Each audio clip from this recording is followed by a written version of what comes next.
আসসালামু আলাইকুম দর্শক, আশা করি সকলেই ভালো আছেন। র্যাবের পরিচয়ে ছিনতাইকালে শ্রমিক দল নেতা সহ গ্রেফতার ৩ দর্শক। এখন ছিনতাই করছে র্যাবের পোশাক পরে, র্যাবের বেশ ধরে দর্শক। আর এটা কি করেছে? শ্রমিক দল নেতা কেন তাদেরকে এটা করতে হবে? সামনে নির্বাচন রয়েছে, তারা যদি এইভাবে ছিনতাই, রাহাজানি, চাঁদাবাজি, টেন্ডারবাজি করে তাহলে কি জনগণ তাদেরকে ভোট দিবে? আর দল থেকেও তো বেশ কঠিন কঠিন পদক্ষেপ নেওয়া হচ্ছে। প্রতিদিনই দেখা যাচ্ছে ২-৪ জন, ৫ জন, ৭ জন করে তারা বহিষ্কার করছে। তারপরেও এটা কেন থামছে না দর্শক? এটা আপনারা অবশ্যই কমেন্টসে জানাবেন।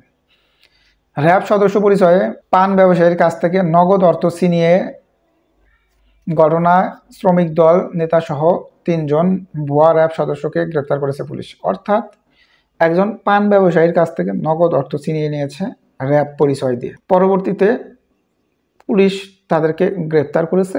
গ্রেপ্তার করে জানা যায় যে ওনারা হচ্ছে শ্রমিক দল নেতা ছিলেন ওনাদের ভিতর, আর বাকি ২ জন অন্য লোক ছিল। তবে অভিযান টের পেয়ে তাদের ওপর সহযোগীরা পালিয়ে গেছে এবং তাদের সাথে আরও যারা ছিল পুলিশের খোঁজ খবর পেয়ে তারা পালিয়ে গেছে দর্শক। এই ঘটনায় থানায় মামলা দায়েরের পর বুধবার ১৭ সেপ্টেম্বর দুপুরে গ্রেপ্তারকৃতদের আদালতের মাধ্যমে জেল হাজতে প্রেরণ করা হয়েছে। অর্থাৎ তাদেরকে গ্রেপ্তারও করা হয়েছে এবং আজকে তাদেরকে আদালতের মাধ্যমে জেল হাজতে প্রেরণ করা হয়েছে। ঘটনাটি ঘটেছে বরিশালের আগৈলঝাড়া উপজেলার বাকাল ইউনিয়নের আমবাড়ি গ্রামে।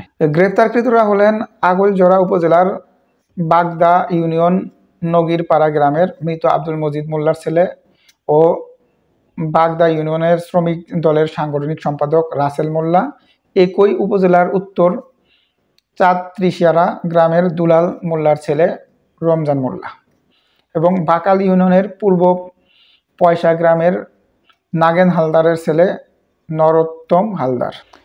এদিকে দলীয় শৃঙ্খলা ভঙ্গের অভিযোগে গ্রেপ্তারকৃত ভুয়া র্যাব সদস্য ও জাতীয়তাবাদী শ্রমিক দলের বাগদা ইউনিয়নের সাংগঠনিক সম্পাদক রাসেল মোল্লাকে দল থেকে আজীবনের জন্য বহিষ্কার করা হয়েছে।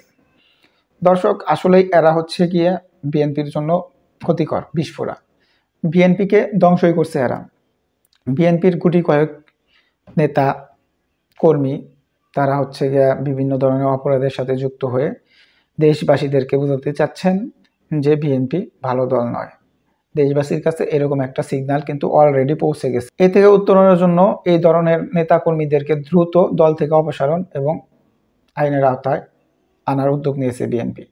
এটা বিএনপির একটা পজিটিভ সাইন দর্শক। এতে বিএনপি হয়তোবা সামনে আরও ভালো পারফর্ম করবে, অর্থাৎ দলটা তাদের নীতি নৈতিকতা দিকে ফেরত আসবে দর্শক। তারেক রহমান দেশে ফিরলে হয়তোবা এই ধরনের কর্মকাণ্ড পুরোপুরি বন্ধ হবে বলে আমি মনে করি দর্শক। এই বিষয়ে যদি আপনাদের কোনো মতামত থাকে অবশ্যই কমেন্টসে জানাবেন।